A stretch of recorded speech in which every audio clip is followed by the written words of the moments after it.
Welcome back to the leading edge of integrative mental health. I'm your host, Lisa Dale Miller. Please review and subscribe to the Groundless Ground podcast on Apple Podcasts, Spotify, Stitcher, Google Podcasts, YouTube, radio.com, TuneIn, iHeartRadio, and of course find out more at groundlessground.com. I'm ready to go. How about you?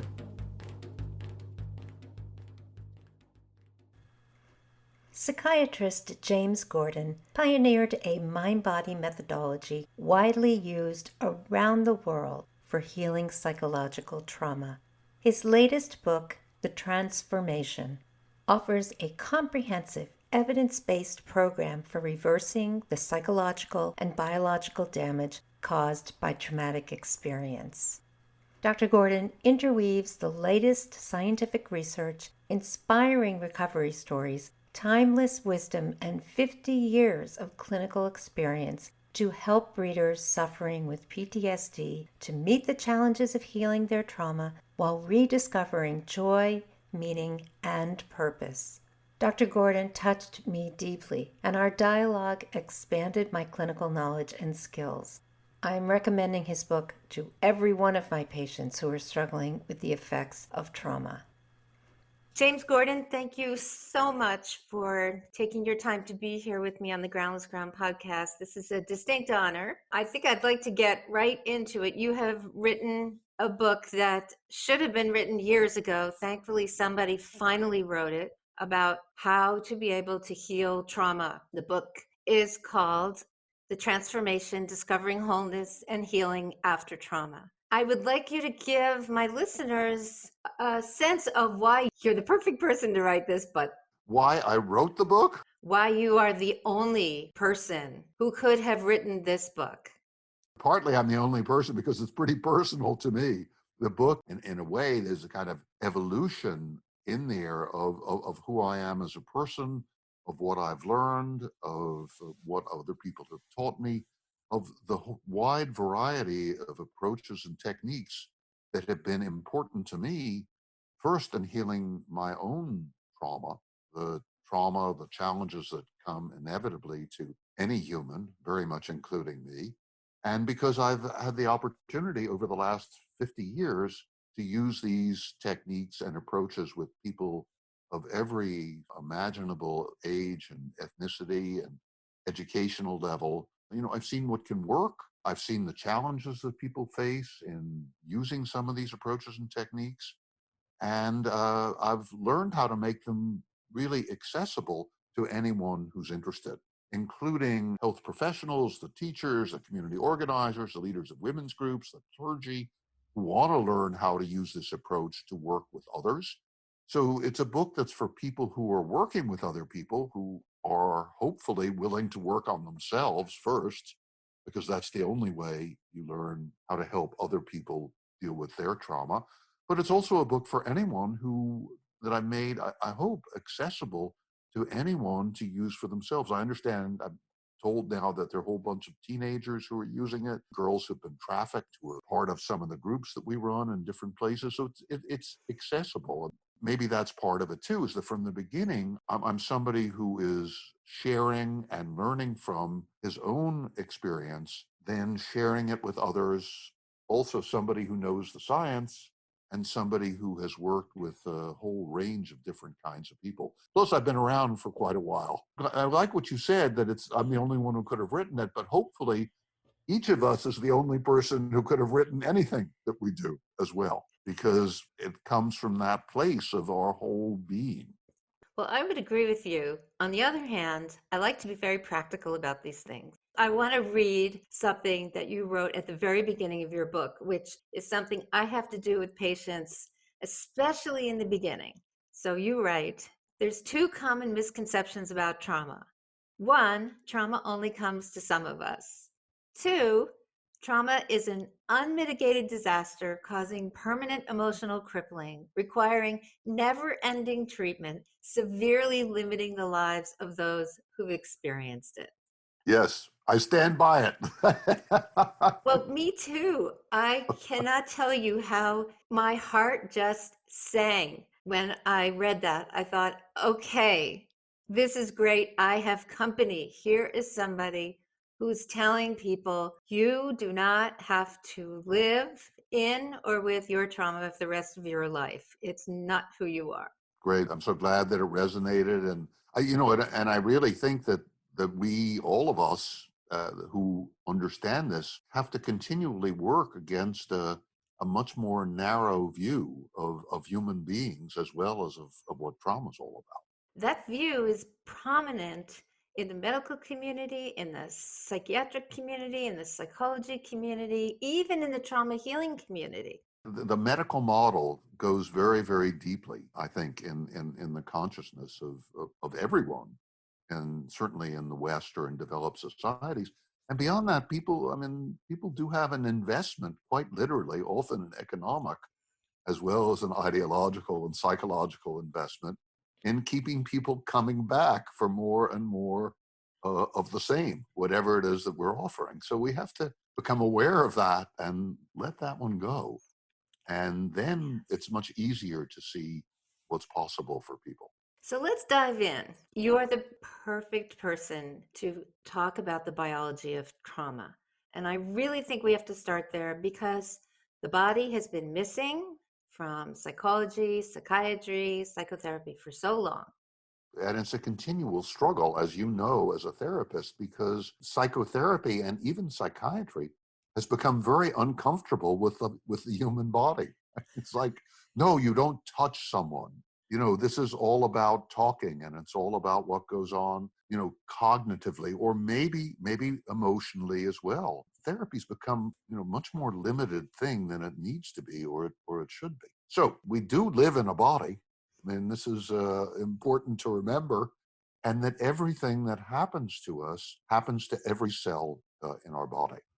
And everything that happens in the body also affects our emotions and our thoughts and the way we relate to other people. So we have to understand that that's a connection, complete intermingling is there.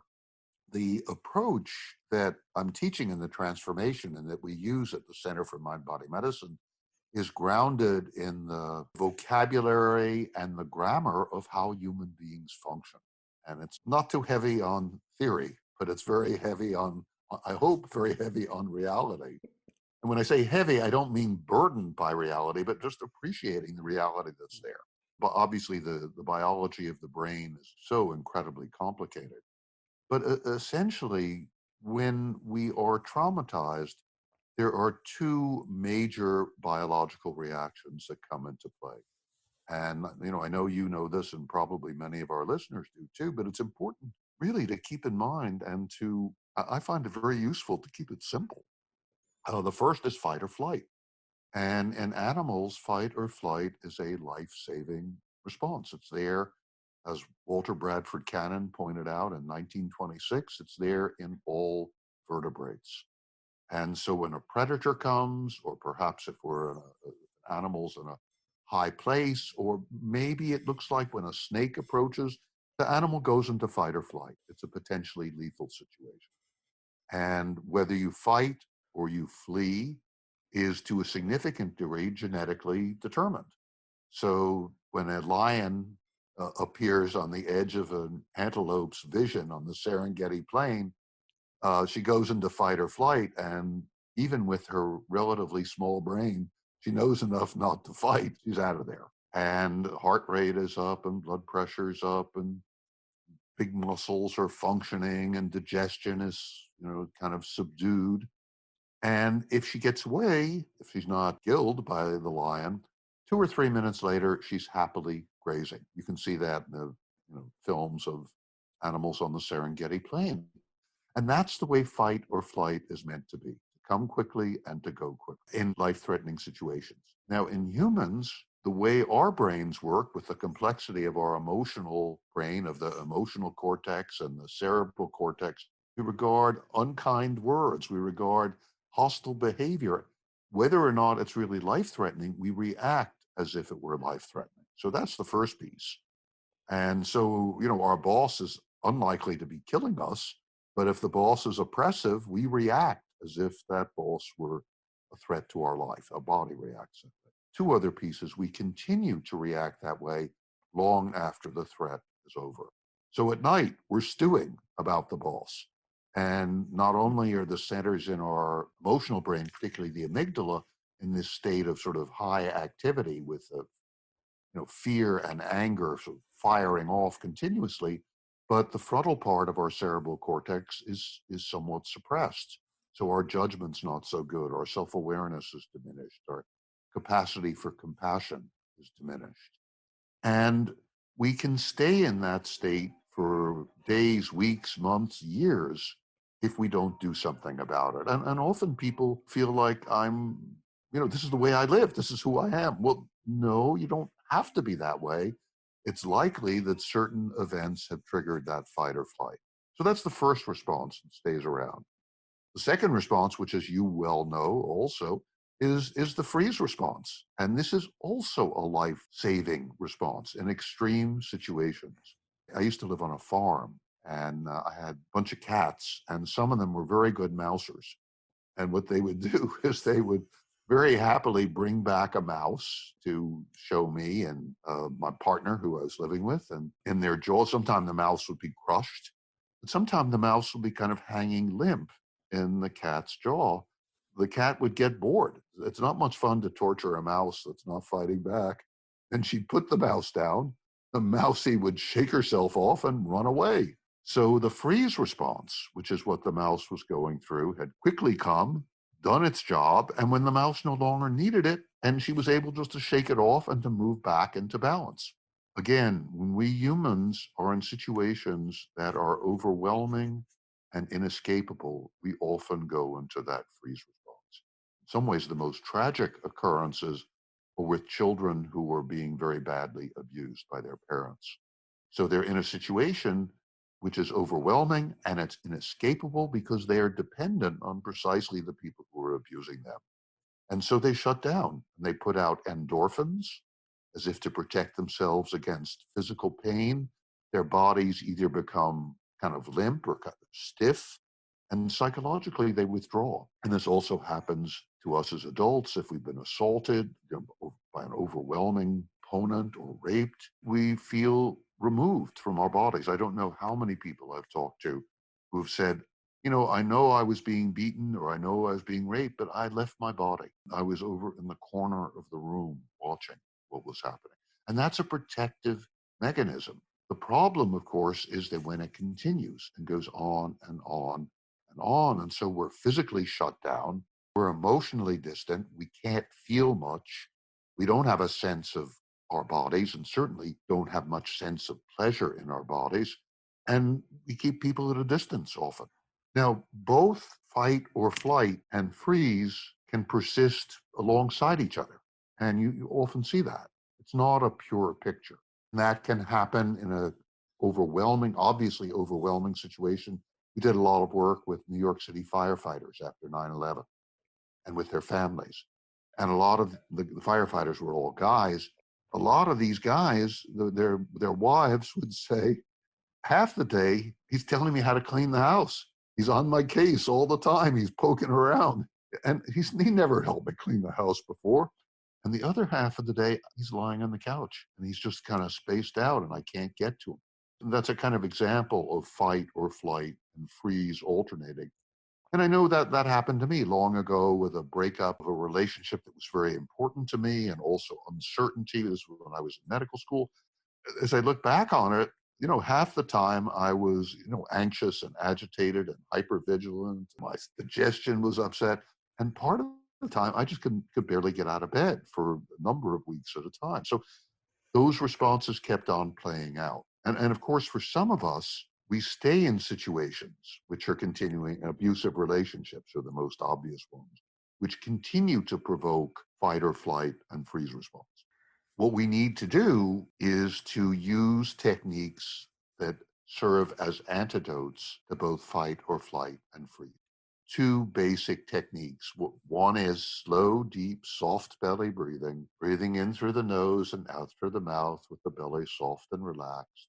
I'm doing it now. Maybe our listeners are too. And it's a concentrative meditation. It mobilizes the vagus nerve, slows heart rate, lowers blood pressure, helps to relax the big muscles, brings digestion back online, quiets fear and anger in the amygdala, stimulates activity in the frontal cortex so we're more aware, more thoughtful, more compassionate. And the vagus nerve also, which is the 10th cranial nerve, also connects with the ninth, the 11th, and the 12th cranial nerves. So we're able to read facial expressions better. We're able to tune into people's speech. This is antidote to fight or flight. One of the things about bringing these techniques in is some of the earliest research was done on people who've been meditating all their lives. Then research was done on people who've been meditating for many years, who are meditating 20 minutes twice a day. More recent research shows that those enhancements of brain functioning and also rebuilding brain structure can happen in people who are meditating as little as 20 minutes a day. And it may even be possible with less. So I think soft belly breathing, which is technically a concentrative meditation, is the place to begin. That's the antidote to fight or flight. The second place is the use of expressive meditations. Could be whirling, could be fast, deep breathing, jumping up and down. The simplest and most direct is the one I teach very early in the transformation also is shaking and dancing. As you know well, Peter Levine has written about at great and important length. Shaking is the way animals shake off the freeze response. It's the way they deal with it. You can see it in the mouse. If you have a dog and your dog is in a scrap with another dog, afterwards he'll shake himself off. So you're shaking off that freeze response, and you're also kind of animating the body that's shut down. I recommend, get people up shaking for 5, 6, 7, 8 minutes. Very simple. Then a couple minutes of just breathing slowly and observing what's going on. And then some time to dance to let the body move freely. That's the beginning for me of the healing of trauma. And once we begin to come into some kind of physical and psychological balance, then all the other tools and techniques become so much easier to use. If we're constantly agitated, how are we going to use our imagination? How are we even going to explore it verbally with somebody else what's going on if we're in this constant state of high anxiety or we're so shut down? So that's the beginning, and then all the other techniques that I teach, the use of drawings and the use of written exercises and guided imagery and genograms, family trees and biofeedback and walking in nature, all of those become easily accessible. That's how I begin, with the breath, with the body, which is where human life seems to begin as well. And with movement, which of course is also one of the major sort of primary characteristics of all living beings, is some movement. The great thing about your book is that all these techniques are laid out in a very specific methodology that build on each other. What you've just described is a very generous method. So you're very clear. You say meditation is the antidote to trauma. But when most people think of meditation, they think of one thing. They think sit down on a cushion, close your eyes, clear your mind. This is what they think. And you very quickly say, no, there's many forms of what you're putting under the category of meditation. Yeah, what you're saying about meditation is really important. I mean, the oldest forms of meditation are the expressive meditations. Our Yes. ancestors have been doing them for at least tens of thousands of years. We have the pictures of the cave paintings. It sure looks like those humans are dancing with the animals to me. Used a nice word, generous. It is. Why shouldn't we use everything that's available? And also, I've worked with people who have spent a great deal of time in that quiet meditation, which has many, many virtues, but still their bodies are so shut down. The meditation is not supposed to be a dogma. Meditation is meant to free us. And all these forms of meditation are useful for different people at different times. They were created in different societies for different purposes. Why not use them all? Why not open ourselves to all the possibilities? I have a theory. I've been around meditation communities literally my entire life and various ones. And these people, I work with a lot of them as well. A lot of them have early developmental or chronic childhood trauma. So being able to be off on your own, quiet, and still is a safe method for them to be in the world. So they go and they do long retreats, they go and they do years of meditation practice. And underneath all of the quote unquote stillness is this incredible unsettledness from trauma. Mhm. So I have seen what you've just described quite a bit, actually. And it's so important. And once people start doing these techniques, even though there's some resistance, I'm thinking particularly of the active expressive meditations like shaking and dancing. They, even though it seems strange or weird or not really meditation to some people who've been steeped in quiet practices, once they start doing it, most people start recognizing very quickly that there are things that have been shut down that need to come out. I always think in this context of work we did in Haiti after the earthquake there. I was doing a workshop for about 100 nursing students, and during the earthquake in Haiti, 90 nursing students had been killed. The building collapsed. They were 17, 18, 19-year-old girls who were in the workshop, had all lost biological sisters. They'd lost their close friends. They enjoyed the meditation, the quiet meditation that I began with, and I talked about fight or flight, and I talked freeze, and they're very kind of still and looked quite composed in many ways. And then I got them up shaking, and within 3 minutes, half the girls were weeping. And then they were standing and breathing and observing the breath and observing the body, and weeping continued. Then I put on Bob Marley's Three Little Birds, and the girls, now many of them are continuing to weep. Others are laughing. Some are laughing and crying, and they're dancing. And afterwards, I asked them what happened. And I think it's important in doing any kind of meditation is take some time after to just notice what happened. And what they said to me is, this is the first time we have cried since the earthquake. We've had to be strong for the little children, for our parents, for our grandparents. We're nurses. We have to be strong. Felt so good, finally. The expressive meditations bring up the feelings that have been shut down and buried. And they said it also felt so good to laugh, because this is the first time we've laughed, because we felt we had to be so serious. Because, as you well know, when you shut down one set of feelings, the others tend to be suppressed as well. And it's the first time, they said, first time we've danced in over a year, and we're teenage girls. And then one of them said, and Jim, we love Bob Marley, but we are Haitian girls. We have very good Haitian music. And I said, great. From now on, you tell me what Haitian music to use, we'll use it. So they were girls again. They were giving me the business. They were having all their feelings. They were dancing. They were fully present again. They had not been for a year. And it's just an example of what happens when, for whatever reason, you shut down those strong feelings, those traumatic events, then you diminish yourself. For long time, quiet meditators, perhaps even, I wouldn't say more important, but it's crucial for them. Actually, I think it's more important for them. I trick them. So what I do is I will give them targeted Qigong practices, like for instance, dropping the post, which is Uh-huh. shaking, bouncing, shaking. So they feel like still they're doing some kind of meditative movement, but basically what they're doing is they're bouncing, they're shaking, they're letting all their limbs go. We're doing big, long breath, exhale with a big sound, and then resting. If I tell them, oh, let's just shake, they will not do it. Oh, and of course, I work with lots of engineers and scientists. So if I tell them to shake, they're not going to do it either. Yeah, it's hard. I'll go do grand rounds in a hospital and I'll get everybody up shaking. Not everybody's going to do it. There's some people standing around.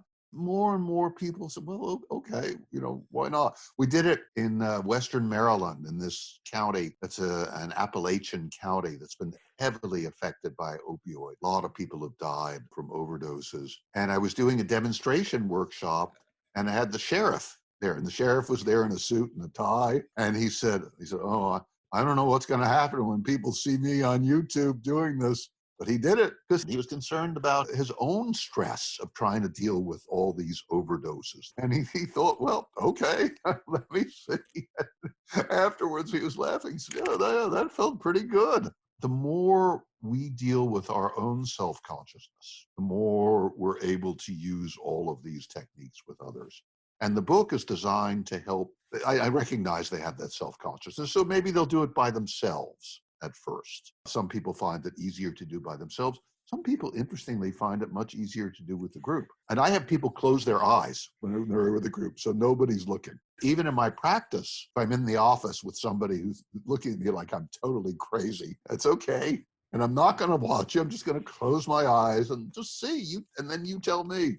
Teenage kids are very self-conscious too about it. Not these girls. Haitian kids are less self-conscious than American kids generally. A few years ago, when my son was about 14, his teacher asked me to come talk to his class. He said, "Dad, don't tell sad stories."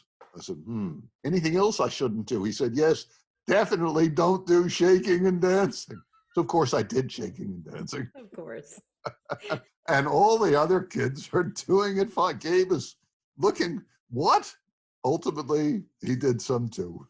We don't live in a world where these things are so easy. Indigenous people recognize the need to do something like this periodically to let go of the stress that inevitably comes with life.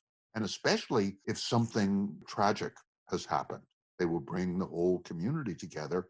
And they, many places do some kind of expressive meditation, including in a number of places, shaking.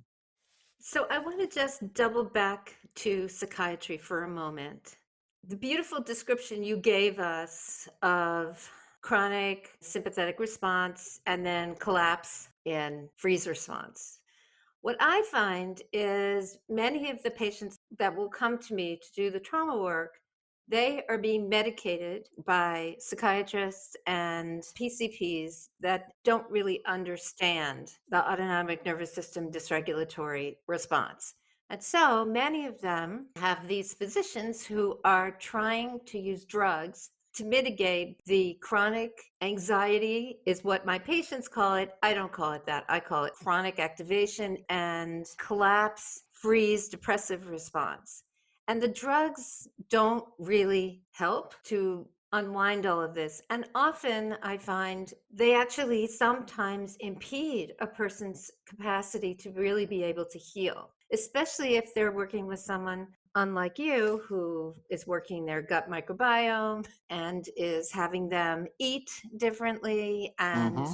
do things in their life that are non-inflammatory, like gets lots of exercise. So I wondered if you would just speak to the frustration that I feel, but also give the clinicians that are listening some kind of advice about how we should interface with these clinical professionals Mm. around this issue to give them a different frame, because I know it's coming a little more, but not enough.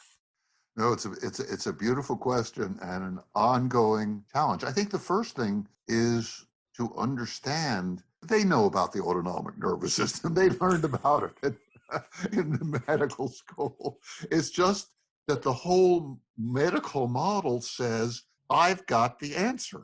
I'm the doctor. I'm supposed to do something to you or for you. So there's that model. What they do to or for their patients is too often and too frequently and too quickly is to prescribe medication. There is no real good evidence that medication is effective. Yes, medication can reduce some of the symptoms of anxiety or what you're calling activation. Or, yes, in some people, not as many as psychopharmacologists originally thought, it can improve mood. But it doesn't address the trauma. It doesn't address what's gone on, what's created this anxiety, this depression, dysphoria, whatever they want to call it.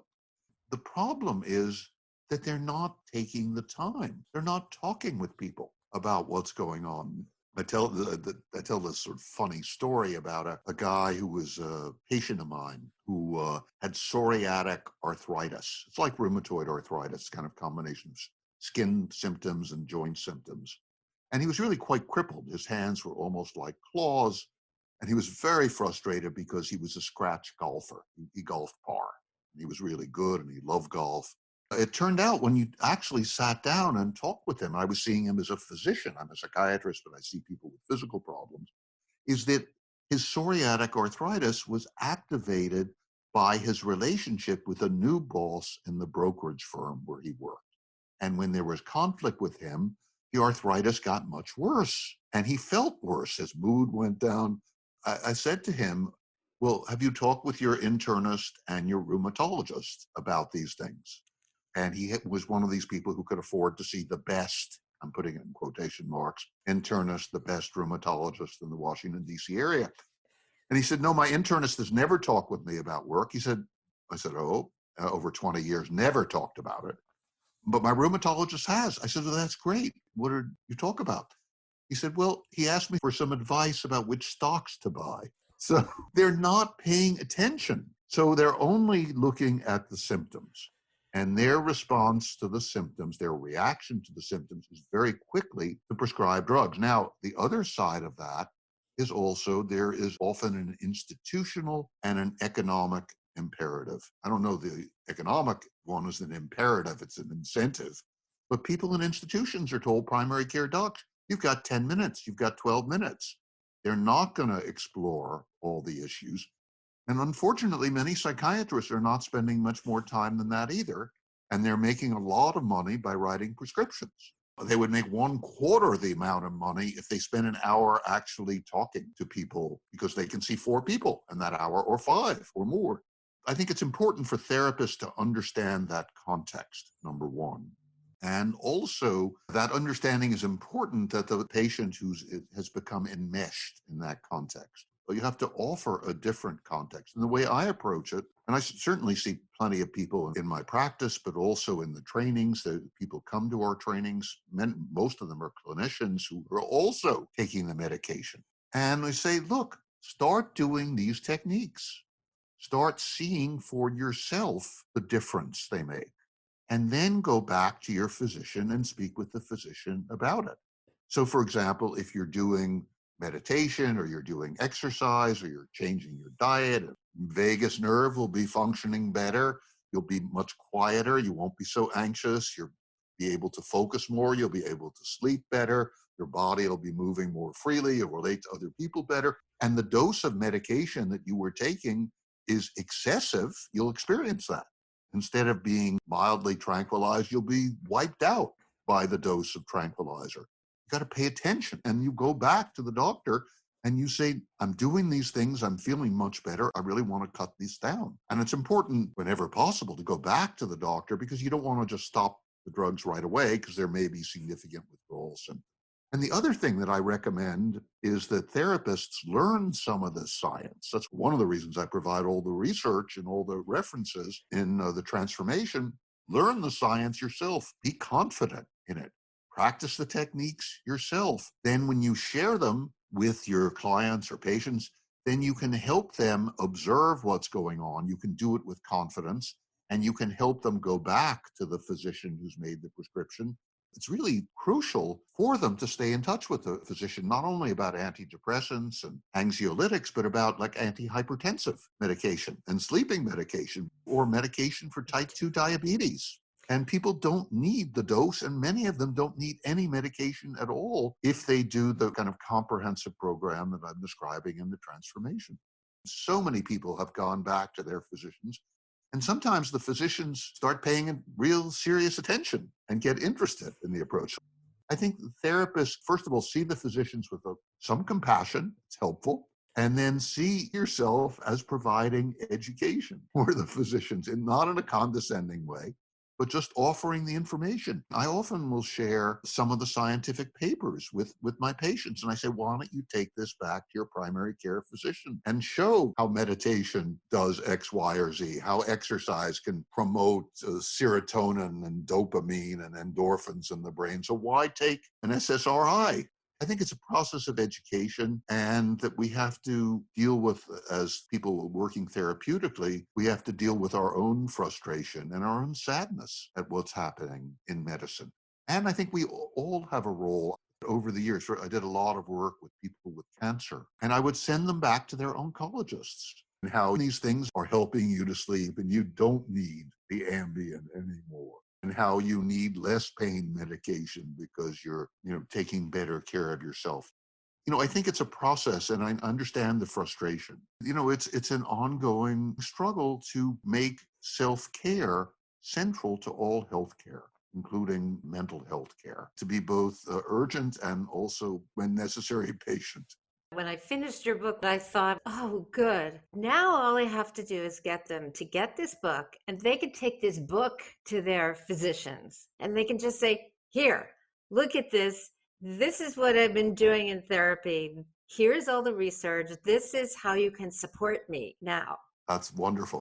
Toward the end of the book, after you've gone through all of the practices as well as a trauma healing diet, which I thank you so much for doing that.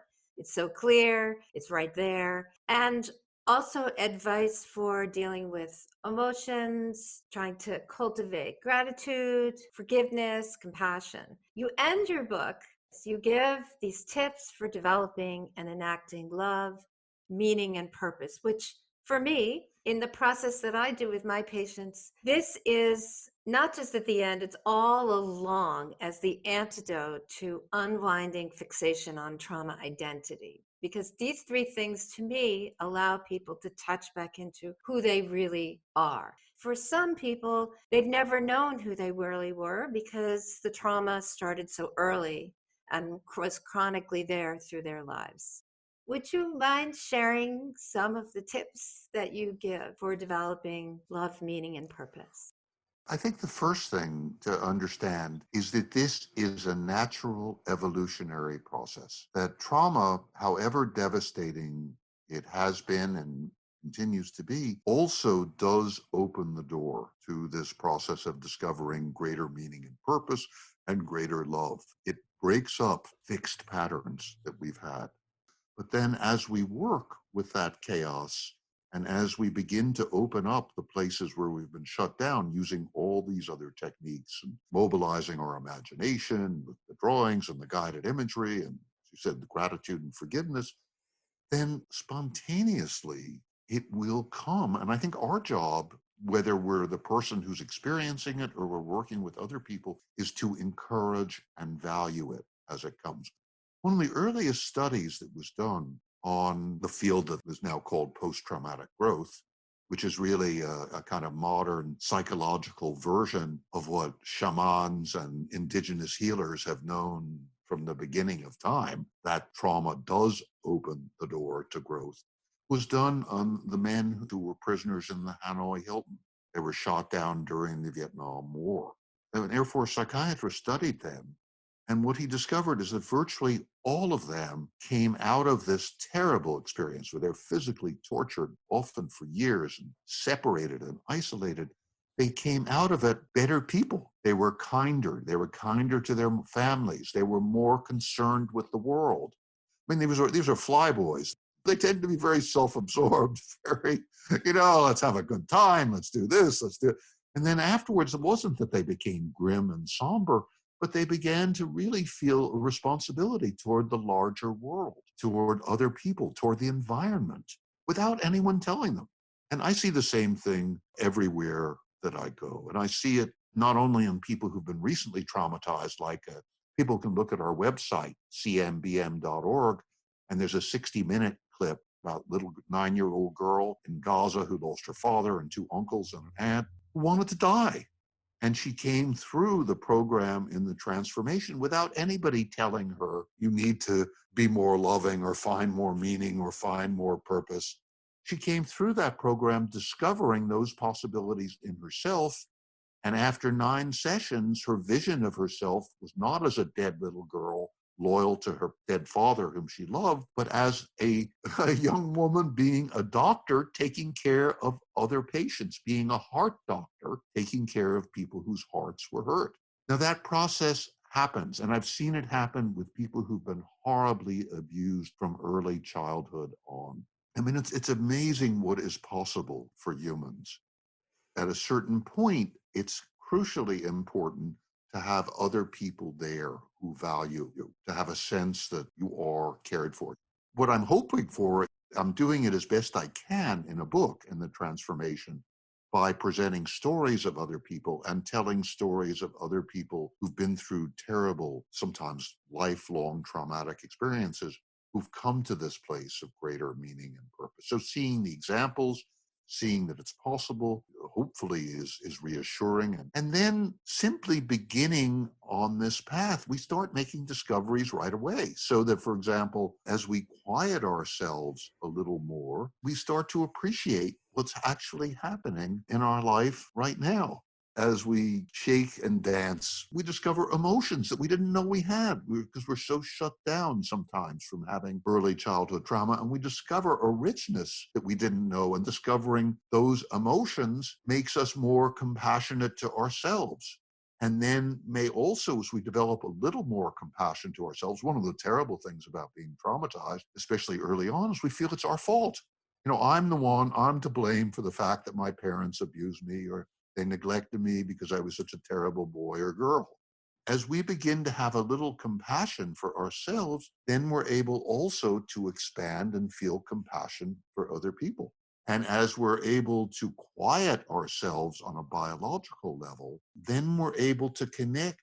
We're less fearful, and we're able to make those connections with other people. And we're able to recognize when there's somebody there who can support us in our journey. One of the interesting ways is through connection with animals for some people. I've seen that very, very often. People who are very seriously traumatized early, as they connect with animals and they take care of animals and cuddle the animals as well as get comfort from the animals, then they begin to think about caring for other people. And actually, as I'm talking to you about this, I can think of myself. I think that one of the ways that I began to feel some compassion for other humans was when I was a 6-year-old kid. And I was away at sleepaway camp for 2 months, 6 years old, feeling very lonely. And I started taking care of rabbits. That really was so important to me. In some way may have been a kind of seed for me having my life's work is really taking care of other living beings. Yes. If people want to connect with the center and learn more about the work, but also how they could come and do training with you, how do people do that? The Center for Mind Body Medicine website is cmbm.org. And all the information's on there. And also, some of the techniques that I'm teaching in the transformation, you can see me doing the shaking and dancing, or teaching soft belly breathing, or working with drawings. Some of the videos that we're putting up in the next week or two are a wonderful accompaniment to the book. So that's a place you can learn some things for yourself. We also do have trainings. Much of our work is with whole communities that have been traumatized. So in Northern California, we're working with Shasta County and Butte County that suffered terribly from the fires. Yeah. We may well be expanding our work to Napa. So we have trainings there for people in those communities. Those trainings are free to the people who come because the communities have pulled together money. And in return, you have to give back what you've learned from us to lead groups and integrate what you're learning and to work with others. Every year we have an open training here in the United States, and a couple hundred people come. This year it's going to be starting in July in Minneapolis. Pretty much anyone who wants to learn our approach and who wants to share it with others is welcome to come. Thank you so much. Great.